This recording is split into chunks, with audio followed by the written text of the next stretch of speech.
नए साल में चुप्पी तोड़ें, चलो हवाओं का रुख मोड़ें। गूंगे कब तक बने रहेंगे बहरे। हम दो आँखों वाले अंधे, भीड़ भाड़ के नकली चेहरे। छोड़ें छोड़ें अब पाखंड साथियों, आओ खुद को खुद से जोड़ें, नए साल में चुप्पी तोड़ें। बहुत ही खूबसूरत। नमस्कार, आदाब। शख्सियत में मैं समीना आप सबका स्वागत करती हूँ।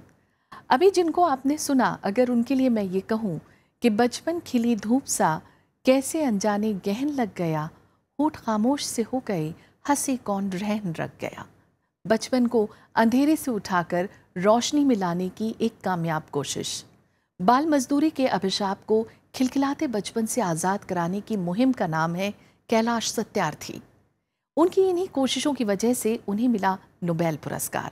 शख्सियत में आज मुलाकात कैलाश सत्यार्थी से।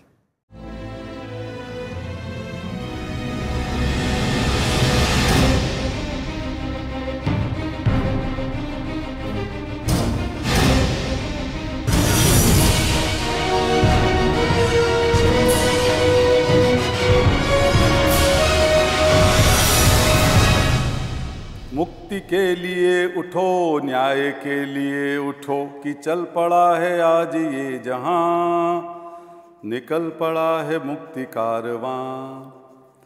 मजदूरी बच्चे करें क्यों पिता को नहीं रोजगार। घुट रहा है बचपना, लुट रहा है बचपना, गरीबी के नाम पर गिरवी रखा बचपना।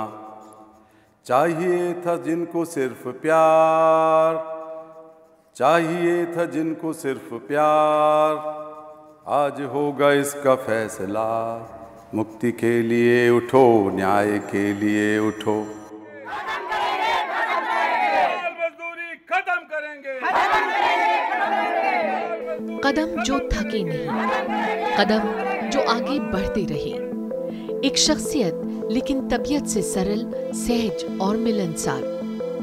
दिल में इंसानियत का जज्बा और मोहब्बत का पैगाम। That the shackles of slavery can ever be more stronger than the quest for freedom, I refuse to accept here. आंखों में बेशुमार सपने उन हजारों बच्चों के लिए जो आज भी हाशिए पर जिंदगी जीने को मजबूर हैं।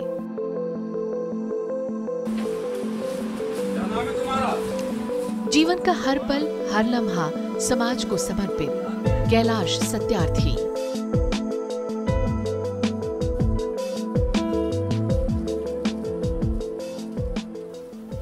माटी के इस लाल का जन्म 11 जनवरी 1954 को मध्य प्रदेश के विदिशा में हुआ। पिता पुलिस सेवा में रहे और मां ने बड़े ही जतन से कैलाश का लालन पालन किया। बचपन से ही भेदभाव, ऊंच नीच जैसे सवाल उनको दुखी करते रहे। पढ़ाई पूरी करने के बाद इंजीनियरिंग कॉलेज में अध्यापन में ज्यादा मन नहीं रमा और 1980 में मानव दासता के कलंक को मिटाने के अभियान की शुरुआत की। इस एक मिशन में मिला परिवार का भरपूर साथ और यहीं से शुरू होता है बचपन बचाओ आंदोलन का यादगार सफर। बाल श्रम विरोधी विश्व आंदोलन ग्लोबल मार्च अगेंस्ट चाइल्ड लेबर के प्रणेता और महानायक रही कैलाश सत्यार्थी और इस आंदोलन से जुड़े 144 देश। बचपन बचाओ आंदोलन का ये सफर आसान ना था। इसमें मुश्किलें थी, जान का जोखिम था, पर वो डटे रही। बाल श्रम के साथ साथ लड़कियों को दलालों के चंगुल से छुड़ाना आसान काम तो न था, लेकिन वो और उनके साथी इस एक काम में लगी रही, कोशिशें करते रही। मजबूरों, गरीबों और दम तोड़ते बचपन को सहेजने संवारने का सार्थक प्रयास। देश विदेश में उन्हें नामी गिरामी पुरस्कारों से सम्मानित किया गया और वो वक्त भी आ गया जब हर हिंदुस्तानी के चेहरे पर मुस्कुराहट खिल उठी, जब उनका नाम जुड़ा नोबेल शांति पुरस्कार से। I call upon Kailash Satyarthi to come forward to receive the gold medal and the diploma.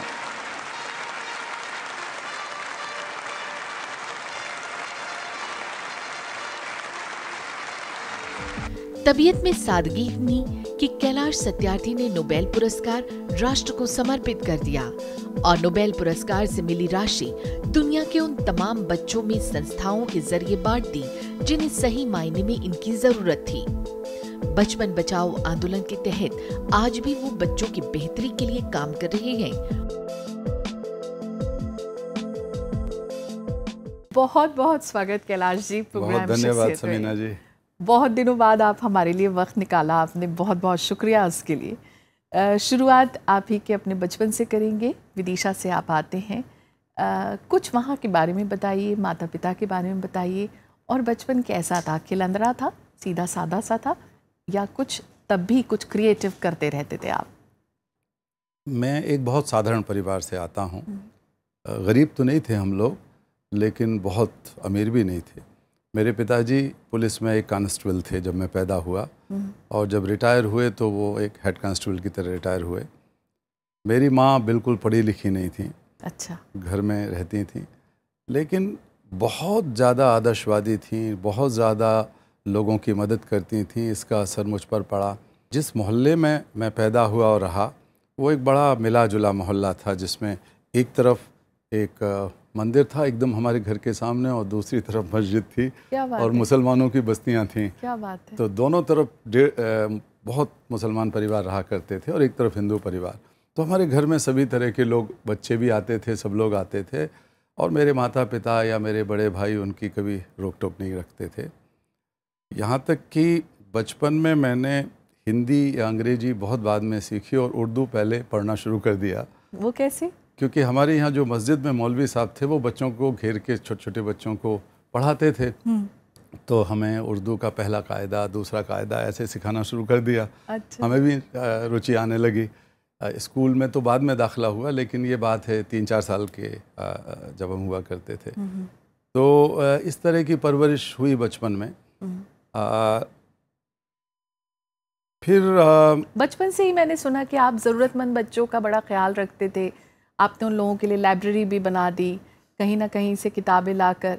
तो ये जो एक बचपन से आपके अंदर एक खिदमत का जज्बा था, ये कहाँ से आता है? कहीं आप, मैंने सुना आप गांधी जी से भी बहुत प्रभावित रहे। मेरे स्कूल का पहला दिन ही मेरी आत्मा को जगाने वाला दिन था, जब हम लोग बहुत नए कपड़ों, नई किताबों, नए सपनों के साथ स्कूल जा रहे थे।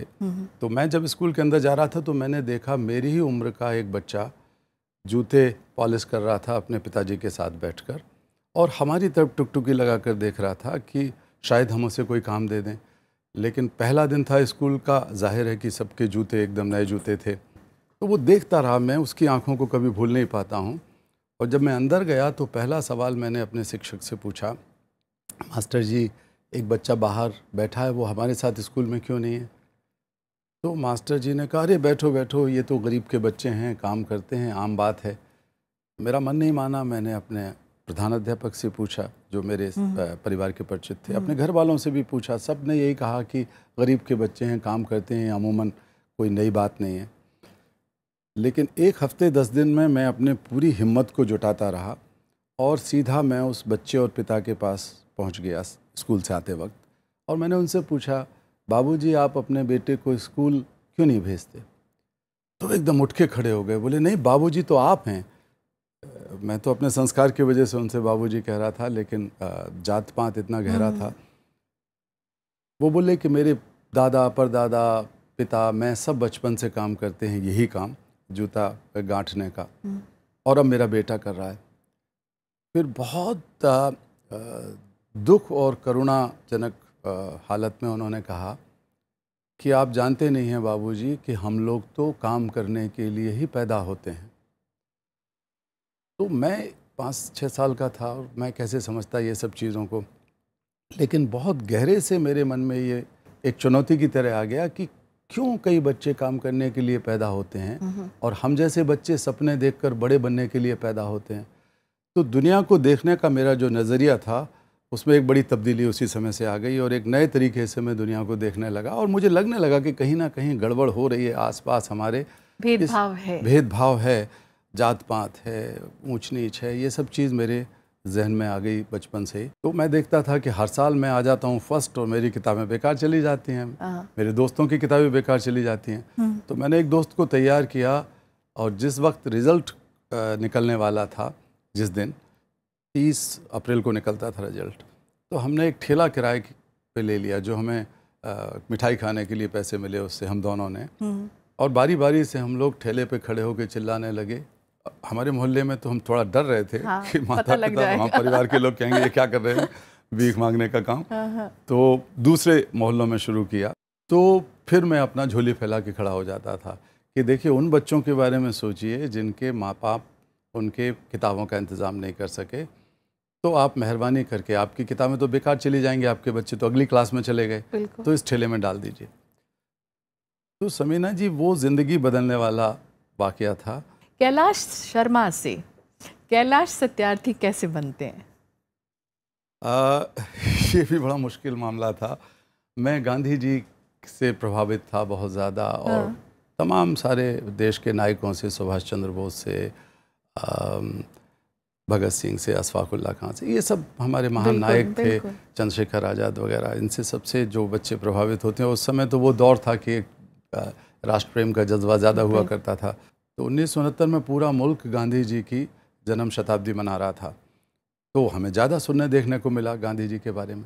तो मेरे मन में आया कि मैं भी अब पॉलिटिक्स करूँगा और गांधी जी की रास्ते पे चलूँगा, क्योंकि हमारे घर वाले छुआछूत को मानते हैं, हमारे पड़ोसी छुआछूत को मानते हैं।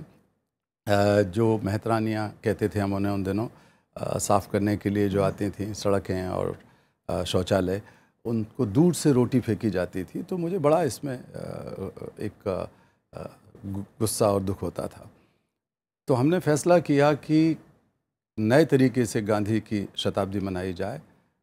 वहाँ नेताओं को हमने आमंत्रित किया कि वो आके दलितों के हाथ का भोजन करें, जो अछूत माने जाते थे उनके हाथ से भोजन करें।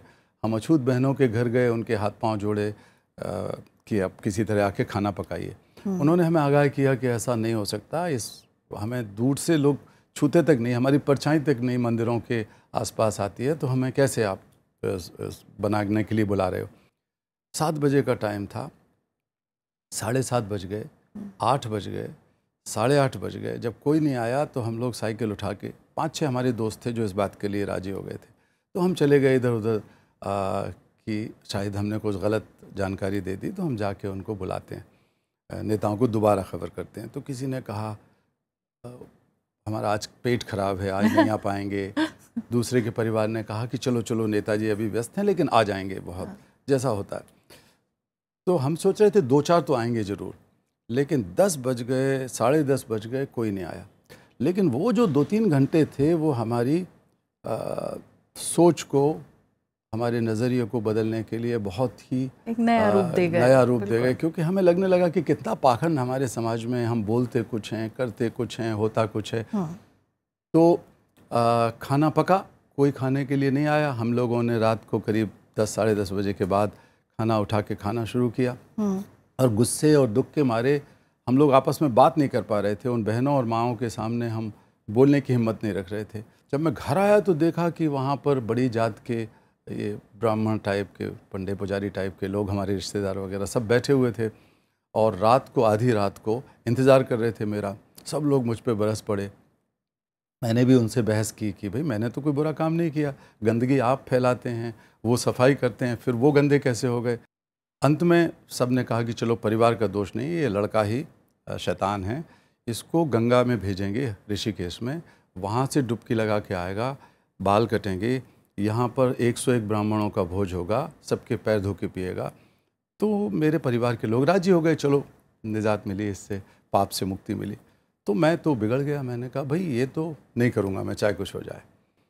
तो सब ने कहा कि इसको बहिष्कृत कर देते हैं, जाति से निकाल देते हैं। तो मैं अपने कमरे में बैठा रहा, रात भर गुस्से में सोचता रहा क्या करूं। तो मेरे मन में आया कि ये मुझे जाति से क्या निकालेंगे, मैं पूरी जाति को ही अपने जीवन से निकाल देता हूं। तो 15 साल की आयु थी मेरी। 15 साल में मैं ज़रा अपना नाम कोई सोच नहीं पाया नया, लेकिन मैंने धीरे धीरे सोचना शुरू किया। तो कुछ साल बाद फिर मैंने अपना नाम सत्यार्थी कर दिया और वो नाम हटा दिया। तो लोग जानते भी नहीं हैं अब तो, जब ये नोबेल प्राइज़ मिला तो विकिपीडिया वगैरह यहाँ वहाँ लोगों ने खोज निकाला, नहीं तो कोई जान नहीं सकता था। तो कौन सी ऐसी घटना थी जिसने आपको बहुत इंस्पायर किया कि आपको इन बच्चों के लिए काम करना है? बचपन से ही जैसा मैंने कहा कि मैं कुछ करने की इच्छा रखता था, लेकिन मुझे रास्ता पता नहीं था, क्योंकि उस वक्त तक हमारे मुल्क में या कहीं भी इस मुद्दे पर कहीं कोई काम नहीं होता था।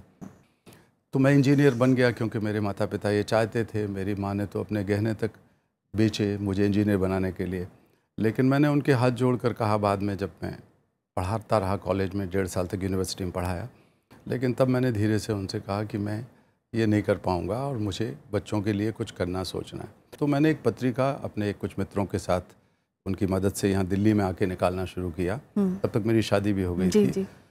तो एक पत्रिका हमने निकाली, संघर्ष जारी रहेगा। वो एक नए प्रकार का प्रयोग था जो भारत में जब मानव अधिकार की पत्रकारिता जन्मी नहीं थी, तब हमने उस पर पूरा का पूरा फोकस बच्चों और महिलाओं पर रखते हुए संघर्ष जारी रहेगा एक पाक्षिक पत्रिका निकाली।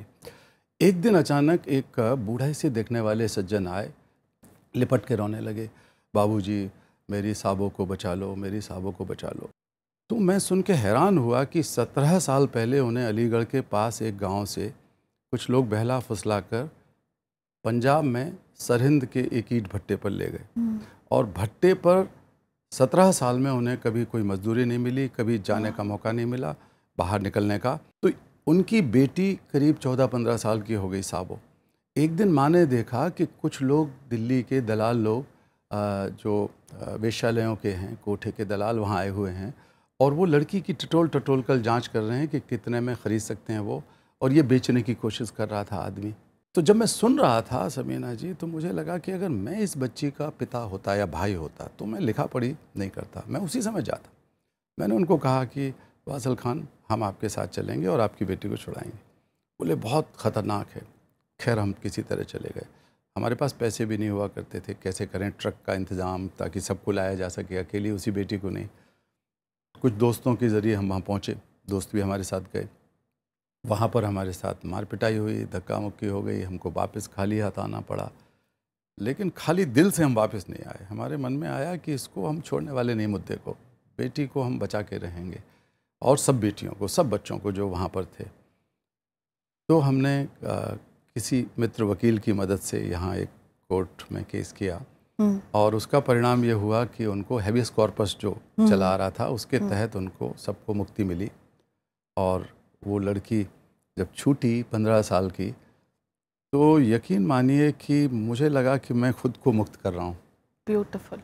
हाँ, फिर तो बहुत सूचनाएं आने लगी, लोग खबरें करने लगे, और फिर हज़ारों बच्चे छूट गए। कुछ लोग आपके अपने हैं जिन्होंने आपके आज तक के सफ़र को देखा है, हमने उन्हें अपने इस कार्यक्रम से जोड़ा है। मैं चाहूँगी आप उन्हें देखें, फिर अपनी राय से हमें नवाजें। आइए देखते हैं। भाई साहब नमस्ते। हम लोगों की मुलाकात पहली बार मिर्ज़ापुर में हुई थी 82-83 के आसपास, और आपके कहने पर मैं दिल्ली भी आ गया। वहाँ मिर्ज़ापुर में भी आपके साथ काम करता रहा।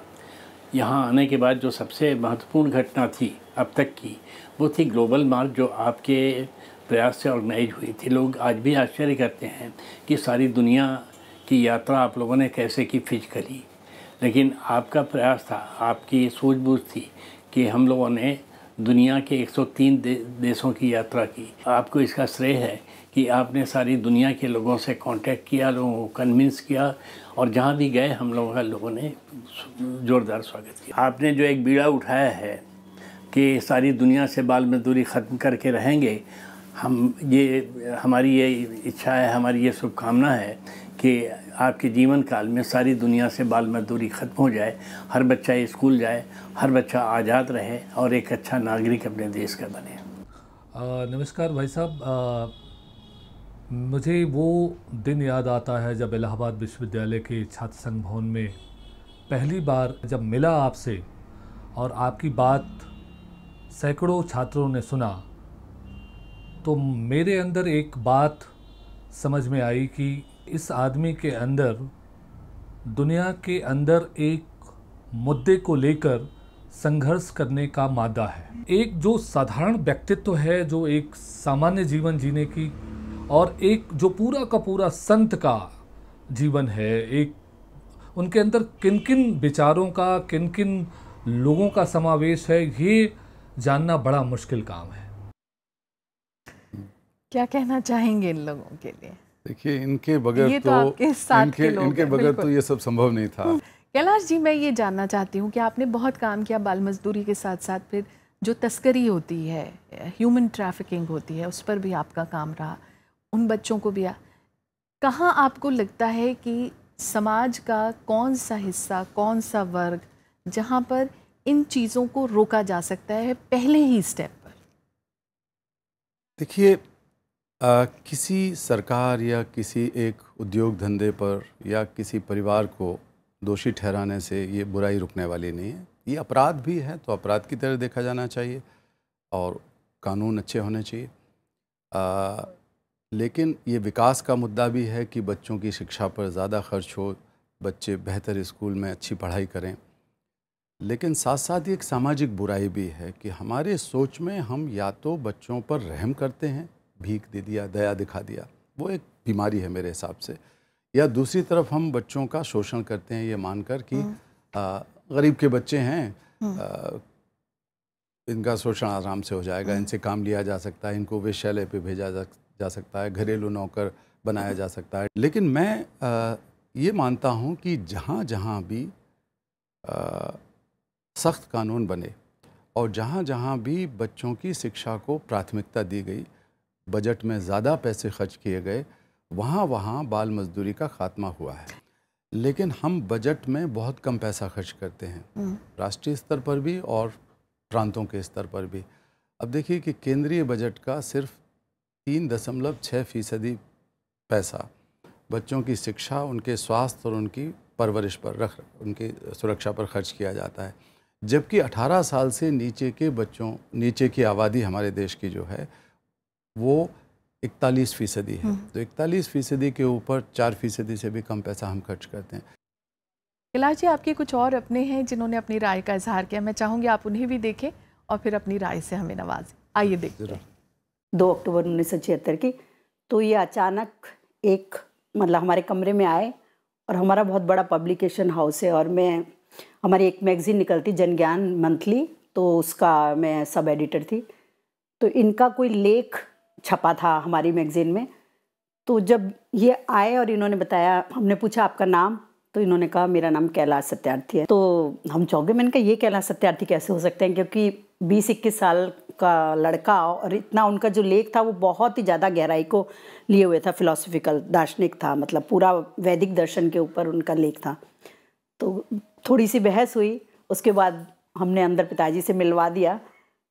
थोड़ी अचानक फिर मैं अपने घर चली गई, और घर गई उसके बाद शाम को देखते क्या कि अचानक पिताजी के साथ ये हमारे घर में ही आ रहे हैं। जब परिचय कराया और इन्होंने जो सबसे, पिताजी ने डाइनिंग टेबल पे रात को परिचय कराया, तो इन्होंने सबसे तो इतने अच्छे से बोले और मेरे से ऐसे बोले जैसे बहुत पुरानी मुलाकात हम लोगों की हो रही हो। तो हम बहुत ही आश्चर्य में मैं रह गई, और लगता है कि तभी से प्रेम की शुरुआत हो गई थी। जन्म जन्म का साथ है, तो जैसे अब मिले तो हमेशा ही मिलते रहेंगे। सुमेधा जी, क्या कहना चाहेंगे, जिसे कहा जाए ना आपके हर सुख और दुख के साथी? हाँ जी, उनके बगैर तो ये यात्रा पूरी नहीं हो सकती थी। वो खुद भी बाल मजदूरी के खिलाफ संघर्ष में बड़ी योद्धा रही हैं, खुद छापामार कार्यवाही में भी रही हैं, और अभी पुनर्वास का काम देखती हैं बच्चों के। कैलाश जी, मैं यहाँ पर चलते चलते ये बात ज़रूर जानना चाहूँगी रगमा को लेकर। बहुत से लोगों का ये कहना रहा कि रगमा के आने से जो पीढ़ियों से ख़ानदानों की जो एक परंपरा चल रही थी, एक व्यवसाय की, चाहे वो कालीन बनाने का हुनर हो, हैंड ब्लॉक प्रिंटिंग हो, बहुत से ऐसे काम हो, वो कहीं ना कहीं आहत हुआ, वो कहीं ना कहीं ख़त्म हुआ। इस पर आप किस तरह से अपनी बात रखना चाहेंगे? देखिए, रगमार्क जिसे आप गुडवीव कहते हैं, वो पहला प्रमाणीकरण का एक ठप्पा था जो हर कालीन के पीछे लगाया जाता था दुनिया में।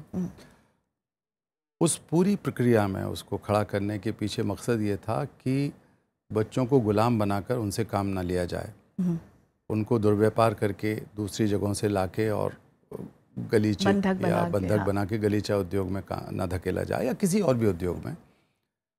लेकिन बहुत कम बच्चे ऐसे थे जो पुश्तैनी उद्योग भी करते थे, बहुत कम, नगण्य। हमने उनको आज़ाद कराने की बात ही नहीं थी, माँ बाप के साथ रहते थे वो।